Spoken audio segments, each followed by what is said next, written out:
So this is a really important improvement that's coming along nicely. Over my shoulder is an accessible ramp that we've added just on the north side of the bridge and right adjacent to the Van Wezel. Historically, if you parked in the old Gee Whiz lot and came across the bridge, you had to run up the stairs and there was not a ramp down. Now we've added this ADA accessible ramp, which is very important to provide access to the park and to the Mangrove Walk, not only for folks with disabilities in wheelchairs, but also for families with strollers or anyone like that. This will be a really nice way to access the Mangrove Walk, and really a great access point if you're parked in the Van Wezel existing lot. A really good way to get down to the waterfront.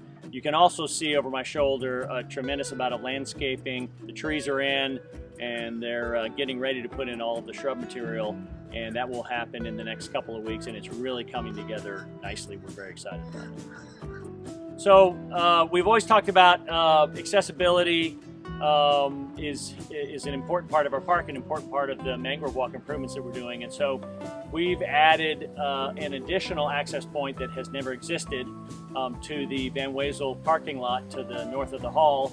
The stairs behind me here have been added. They connect to a striped crosswalk and an additional sidewalk into the main part of the parking lot for the Van Wezel. And so again, that's a new access point with a seat wall adjacent to it, where you access the Mangrove Walk. But in addition, just a little further, you'll see we've also added an ADA accessible walk right behind these stairs. And so certainly anywhere we add stairs, we want to add an accessible walk if we can to, again, accommodate wheelchairs and strollers and those sorts of things. And again, you can see the landscaping that's going in, and we're getting pretty close here to wrapping this part of the Mangrove Walk up.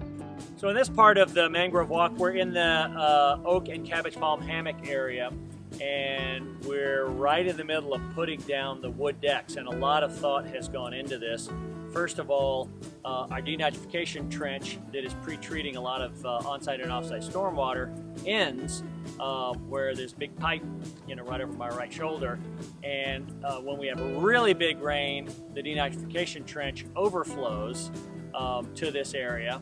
And we've created a little sort of a marsh area that water that overflows will creep its way through the marsh and into the bayou, again getting further treated from any pollutants from where it originated.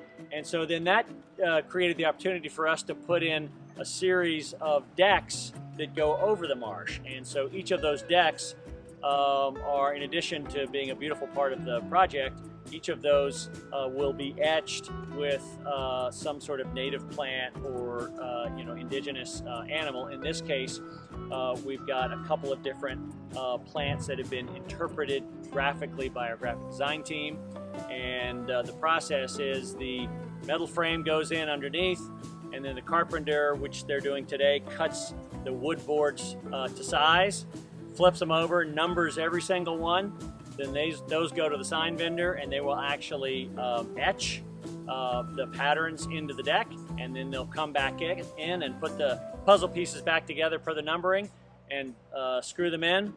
And then we'll have our beautiful little interpretive areas as part of the Mangrove Walk. But we're very excited. This is part of the project that will look pretty simple, but it was actually pretty complicated.